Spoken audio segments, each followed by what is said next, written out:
In this lesson, we will examine a useful strategy to consider when tackling data sufficiency questions. Now, in the previous lesson, we examined the following question, where Tahir receives a base salary plus a 5% commission on his total sales revenue. In this question, we want to determine Tahir's total sales revenue for last month. In that lesson, we summarized the information by letting B equal Tahir's base salary, letting R equal his total sales revenue last month, and letting P equal his total pay last month. Since his commission is 5% of his total sales revenue, we wrote that Tahir's commission for any given month is equal to 0.05 times R. We also wrote that P, Tahir's total pay last month, is equal to B, his monthly base salary, plus his commission, which is equal to 0.05 R. The target question asks us to find Tahir's total sales revenue, so we wrote this to remind us of that. Now at this point, we have summarized all of the information as well as the target question, so we won't need to reread this passage later on. Now, is there anything else we might do before examining the statements? Well, in many cases, it is useful to first rephrase the target question to help us identify information in the corresponding statements that may be sufficient to help us answer the target question. Now, at this moment, we see that we need to find the value of R. But what information would be sufficient to determine the value of R? For example, would it be sufficient to know the sum of B, Tahir's base salary, and R, his total sales revenue for last month? It's hard to tell at this moment. Now we want to find the value of R, and we already have an equation with R in it. So let's see if we can do anything with that. We can isolate R by subtracting B from both sides, and then dividing both sides by 0.05. So R equals P minus B over 0.05. We can now take our earlier target question, which asks us to find the value of R, and rephrase it as, what is the value of P minus B over 0.05? At this point, we can see exactly what sort of information will allow us to solve the target question. We need to know the value of P and the value of B, or we can also answer the target question if we know the value of P minus B. Now let's examine the two statements. Statement 1 tells us that Tahir's total pay last month was $12,000. In other words, P equals 12,000. Does this provide us with enough information to find the value of our new target question? Well, if we replace P with 12,000, we can see that we still need to find the value of B in order to evaluate this. So statement 1 must be insufficient.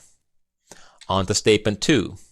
Here we are told that Tahir's total pay last month was $10,000 greater than his base salary.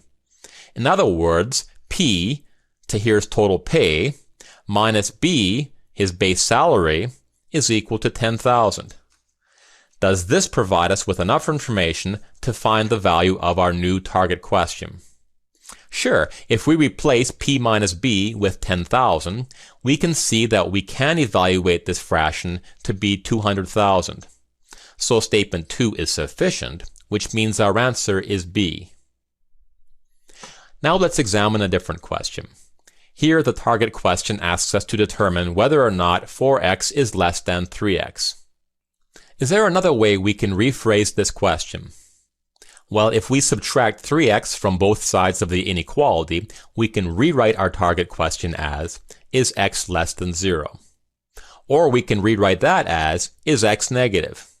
So there are 3 different ways to phrase the target question. I think you'll find that the last 2 versions make this question a lot easier to answer. It's much easier to determine whether x is less than 0 than it is to determine whether 4x is less than 3x. Now let's examine statement 1. We can simplify this by subtracting 4 from both sides and then dividing both sides by 3. So statement 1 essentially tells us that x is less than negative 1/3. Does this provide sufficient information to answer one of our new target questions? Sure, if x is less than negative 1/3, then x must be negative, so statement 1 is sufficient. On to statement 2. Here we'll isolate x by adding 3 to both sides and then dividing both sides by 2 to get x is less than 2.5. Does this provide sufficient information to answer one of our new target questions? No. If x is less than 2.5, x could be negative, but it could also be positive. So statement 2 is insufficient, which means our answer is A. Notice that by rephrasing the target question, we are better able to identify the information required to answer the question. So let's spend some time rephrasing questions. Now please keep in mind that some of the topics addressed in the following examples may be ones you have not yet covered in your studies. So I will leave it to you to later confirm the rationale in the following examples once you have covered the related topics. Okay, in this example, Dafina is a student in a class. One student is selected from the class, and we want to determine whether the probability is less than 0.1 that Dafina is selected. So we could write the target question as follows.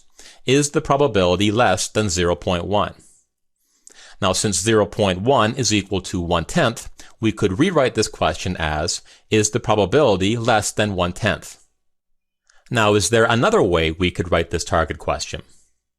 Well, what would need to happen for the probability to equal 0.1? For that to happen, there would need to be exactly 10 students in the class. If there were 10 students, then the probability of selecting Dafina would be 1/10. So in order for the probability to be less than 0.1, there would need to be more than 10 students. So another way to phrase the question is the class size greater than 10? Okay, here's another example.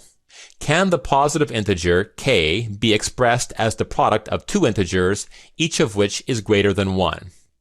This is a good example of the importance of rewording the target question, since it isn't exactly clear what is being asked here. So what sorts of numbers can be expressed as the product of two integers, each of which is greater than 1? Well, we may recognize that prime numbers can only be written as the product of 1 and the number itself. So if k can be expressed as a product of two integers, each of which is greater than 1, that means that k is not prime. So the question is asking us, is k a non-prime number? In other words, is k a composite number? So the original question is just a tricky way to ask whether k is a composite number. The true target question is hidden within the words here. Now you will find that as a question's level of difficulty rises, the degree to which the target question is hidden also rises, and this in turn places a larger emphasis on the importance of rephrasing. Now for the rest of this lesson, I'm not going to spend a lot of time providing rationale for the different ways to rephrase each target question. The goal here is to simply show how target questions can often be rephrased in order to help determine the sufficiency of the corresponding statements. Now, if you are just beginning your studies, you may want to revisit this lesson in the future, since you may have not yet tackled the topics of geometry, integer properties, and so on. Okay, let's look at some more. Is the absolute value of x less than 1? Well, one way to rephrase this is x greater than -1 and less than 1? Or we could rewrite it as, is x squared less than 1? Can you think of any other ways to rephrase the target question? What about this one? X and y are integers, and x is less than 0. The target question asks, is x to the power of y greater than 0? In other words, is x to the power of y positive?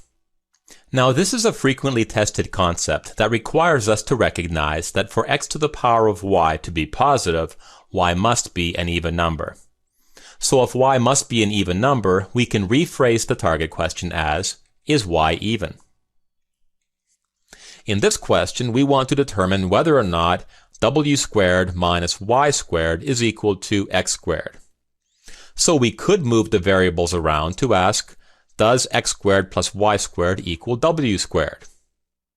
Now, if x squared plus y squared were to equal w squared, then we would have a right triangle here. So we could ask, is this a right triangle? Or we could ask, does angle C equal 90 degrees? There are several ways to rephrase the target question. And each new wording suggests another way in which corresponding statements could be sufficient.